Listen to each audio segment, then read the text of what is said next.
തെരുവുനായ പ്രശ്നത്തിൽ അവകാശത്തേക്കാൾ മനുഷ്യാവകാശത്തിന് മുൻഗണന നൽകണമെന്ന് ദേശീയ മനുഷ്യാവകാശ കമ്മീഷൻ. ഇക്കാര്യത്തിൽ വിശദമായ ചർച്ചയ്ക്ക് പൊതുസമൂഹം തയ്യാറാകണം. കേന്ദ്ര ആരോഗ്യ മന്ത്രാലയത്തിന് വിഷയത്തിൽ കമ്മീഷൻ നോട്ടീസ് അയച്ചു. മനുഷ്യാവകാശമാണോ മൃഗാവകാശമാണോ പ്രധാനം? തെരുവുനായ ശല്യം വർദ്ധിക്കുമ്പോഴും തെരുവുനായ്ക്കളെ കൊന്നൊടുക്കുമ്പോഴും ഉയർന്നുകേട്ട ഈ ചോദ്യത്തിന് ദേശീയ മനുഷ്യാവകാശ കമ്മീഷന്റെ ഉത്തരം കേൾക്കുക. മൃഗങ്ങളുടെ ആക്രമണത്തിൽ മനുഷ്യജീവൻ അപായത്തിലാകുമ്പോൾ മുൻഗണന മനുഷ്യാവകാശത്തിന്. വന്ധ്യംകരണം നടത്തിയാൽ നായ്ക്കളുടെ എണ്ണം പെരുകുന്നത് തടയാം. എന്നാൽ പട്ടികളിൽ നിന്നും കടിയേൽക്കുന്നത് തടയാൻ ഇതിലൂടെ മാത്രം സാധിക്കില്ല. മനുഷ്യാവകാശവും മൃഗാവകാശവും തമ്മിലുള്ള ഈ യുദ്ധം രാജ്യത്തിന്റെ എല്ലാ മേഖലകളിലുമുണ്ട്. തെരുവുനായ ശല്യവും റാബിസും ബന്ധപ്പെടുത്തി നോക്കിയാൽ കണക്കുകൾ ഞെട്ടിപ്പിക്കുന്നതാണെന്നും കമ്മീഷൻ പറയുന്നു. റാബിസ് കാരണം രാജ്യത്ത് ഓരോ വർഷവും 50,000-ലധികം പേരാണ് മരിക്കുന്നത്. ഈ സാഹചര്യത്തിൽ തെരുവുനായ ശല്യത്തെപ്പറ്റി വിശദമായ ചർച്ചയ്ക്ക് പൊതുസമൂഹം തയ്യാറാകണം.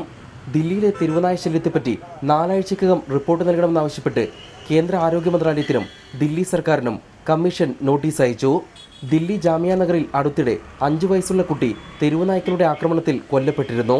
റിപ്പോർട്ടർ, ദില്ലി.